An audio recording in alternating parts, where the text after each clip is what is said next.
Bonjour la famille, les amis, j'espère que vous allez bien. Aujourd'hui, transformation d'une petite hachette achetée à la brocante 2 ou 3 euros, je ne me souviens plus, en hachette style un peu médiéval viking.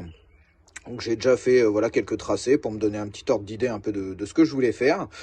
Et puis bah voilà, c'est parti. Donc première étape, on va commencer à lui donner cette petite forme et retirer aussi tout ce rouge horrible.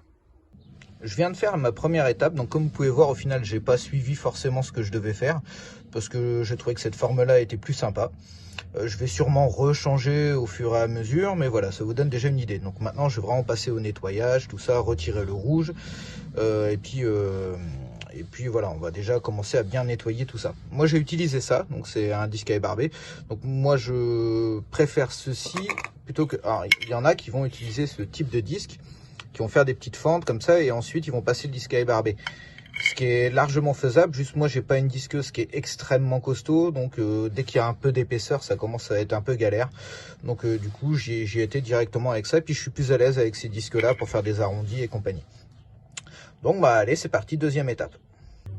Deuxième étape terminée. Donc pour cette étape, je me suis servi de ça. Donc c'est les petits disques à poncer qu'on trouve chez Action. Donc ça vaut 5 euros, c'est super, il y a vraiment un peu tous les grains. Donc là j'ai pris du 120. Voilà, donc maintenant on va passer vraiment aux finitions. Donc le polissage, que je vais utiliser ça, donc pareil, qui vient de chez Action. Je vais refaire un petit peu le manche, on va lui faire une petite déco. Donc on se retrouve pour la finalisation. Ouais les amis, bah, elle est maintenant terminée. Donc bon, je me suis pas pris la tête non plus sur le polissage et tout, parce que bon, c'est une hache qui va me servir de hache de lancer. Bon, j'ai mis une petite bidouille en haut. Ça, c'est des trucs que j'achète sur Amazon. Je sais pas, les 50, j'ai acheté ça 10 euros, quelque chose comme ça, avec différentes formes un petit peu celtiques. Voilà, j'ai mis un petit bout de paracorde au-dessus, un petit coup de ponçage sur le manche pour avoir les trous qu'il y avait, tout ça et tout, un petit coup de vernis. Et puis bah voilà, elle est terminée. Donc bah, j'espère qu'elle vous plaît. En tout cas, moi, elle me plaît. Donc maintenant, bah, il n'y a plus qu'à la jeter pour voir si elle fonctionne bien.